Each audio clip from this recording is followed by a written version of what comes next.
which is 48, and BC is 9 into 5, which is 45.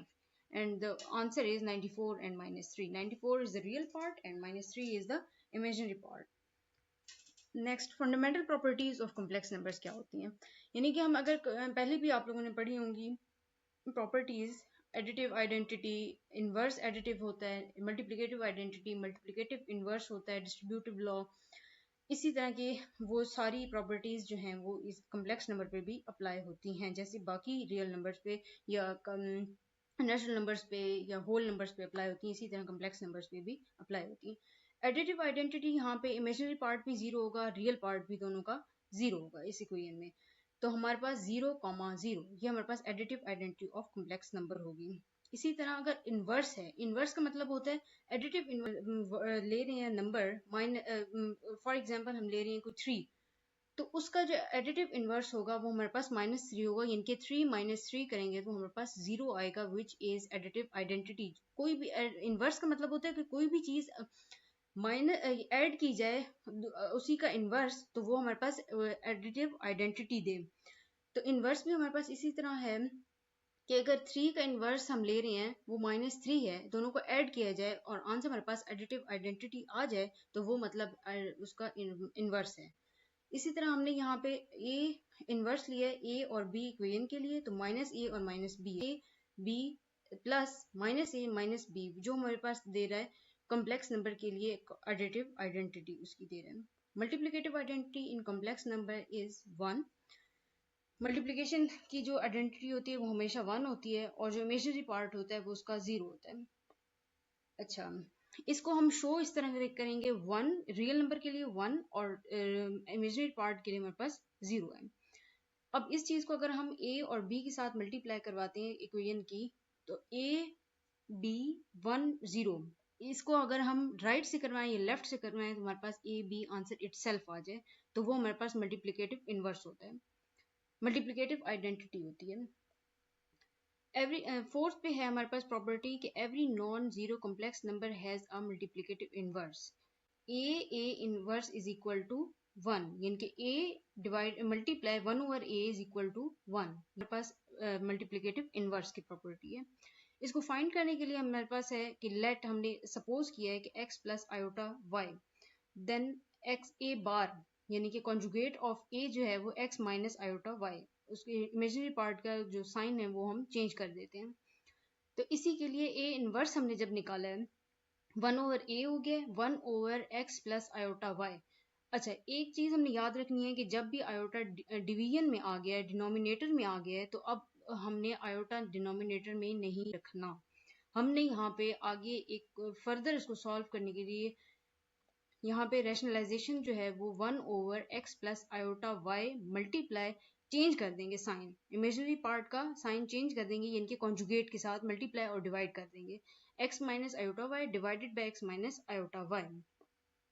x minus iota y denominator में और x plus iota y denominator में आ जाएगा. ऊपर जो न्यूमिनेटर है उसमें x माइनस आयोटा y आएगा.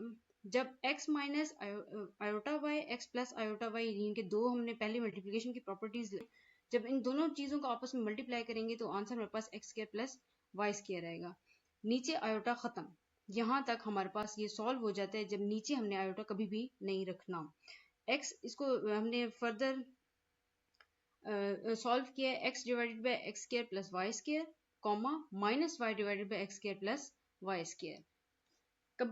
हमने ये चीज याद रखनी है कि जब भी हम इनवर्स फाइंड करेंगे तो वो हमने इसी तरह आगे सॉल्व करना है. नेक्स्ट डिस्ट्रीब्यूटिव प्रॉपर्टी है कि ए बी अगर हम मल्टीप्लाई कर रहे हैं C D plus C D plus के साथ या C D minus E F के साथ, तो हमारे पास जो मल्टीप्लिकेशन है ए बी इमेजिनरी पार्ट के साथ भी मल्टीप्लाई होगी, रियल पार्ट के साथ भी अलग से मल्टीप्लाई होगी. अगर ए बी है हमारे पास तो सी डी के साथ भी होगा और प्लस माइनस कोई भी फंक्शन हो सकती है उसके साथ, तो ए बी ई एफ के साथ भी मल्टीप्लाई वैसे ही होगा. राइट साइड कि z1 is equal to 4 2, z2 is equal to 3 and minus 1, then find z1 by z2. z1 हमारे पास 4 2 है और z2 हमारे पास 3 and minus 1 है. डिवीजन में हम कर देंगे तो 4 इसको अभी ये ऑर्डर पेयर की फॉर्म में हमने इसको सिंपल फॉर्म में 4 + 2 iota divided by 3 minus iota कर दिया। अब इसको हमने एक प्रॉपर्टी पढ़ी है यहाँ पर कि रैशनलाइजेशन प्रोसेस के साथ हम नीचे आयोटा नहीं आना। हमने इसी तरह इसकी कॉन्जुगेट लिया नीचे वाले का 3 माइनस आयोटा, इसका जो कॉन्जुगेट लेंगे 3 + आयोटा, 3 + आयोटा के साथ मल्टीप्लाई भी किया यहाँ पे और डिवाइड भी किया। ऊपर वाली चीज जो है 4 + 2 आयोटा इंटू 3 + आयोटा, ये दोनों आपस में मल्टीप्लाई होंगे, और नीचे वाला 3 माइनस आयोटा 3 + आयोटा, तो 3 स्क्वायर माइनस आयोटा स्क्वायर। ऊपर वाला 4 × 3, then addition 4 into iota plus 2 iota into 3 plus 2 iota into iota. 4 3s are 12, and then 4 plus 4 iota plus 6 iota plus iota 2 iota square which is equal to -1. Then sign changes from plus to minus. 3 square is equal to 9 and iota square is equal to -1. Minus into minus, +1, and 9 plus 1 is equal to 10. 12 plus 10 iota minus 2, which is 10 plus 10 iota divided by 10. 10 common, 10 cancel division में और multiplication में दोनों जो है cancel हो जाएंगे, denominator और numerator वाला। 1 प्लस आयोटा, ये हमारे पास Z1 डिवाइडेड बाय Z2 का हमारे पास आंसर आ गया। नेक्स्ट जो है वो हमारे पास बहुत ही आसान आर्गन डायग्राम है। ये पहले भी हमने प्लेन्स में हमने एक्स और वाई रिप्रेजेंट करना सीखा हुआ है। यहाँ पे सिंपल है कि ऑर्डर पेयर में जो कॉम्प्लेक्स नंबर्स हैं उसी को रिप्रेजेंट करना है। One more than one complex numbers को जब हम कॉम्प्लेक्स प्लेन में शो करते हैं या प्रेजेंट करते हैं उसको हम आर्गन डायग्राम कह देते हैं।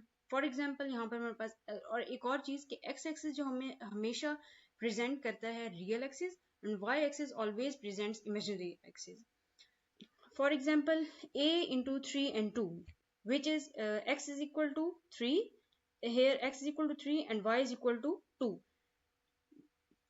अब हमने 3 यहाँ पे ले लिया और ऊपर से y जो है हमारे पास 2 है, यहाँ पे आके हमारे पास ये एक बन गया। इसी तरह b, c और d, ये सारी चीजें हमने उनको प्लॉट कर दिया आर्गन डायग्राम। ये सिंपल हमारे पास है modulus of complex. Argand diagram पे जो भी हम कोई पॉइंट शो करते हैं x और y का, उस पॉइंट ओरिजिन से उस पॉइंट तक का जो डिस्टेंस है वो हमारे पास basically modulus of complex number होता है, और उसको प्रेजेंट करते हैं square root x square plus Y square, और डिनोटेड बाय यहाँ पे आप देख लें कि x प्लस आयोटा वाई, इससे रैशनलाइजेशन करनी है। 2 माइनस आयोटा को multiply 2 plus iota divided by 2 plus iota, बाद इन दोनों को आपस में मल्टीप्लाई कर देना है, जो कि हमारे पास आंसर आ जाता है -10 + 5 आयोटा डिवाइडेड बाय 5।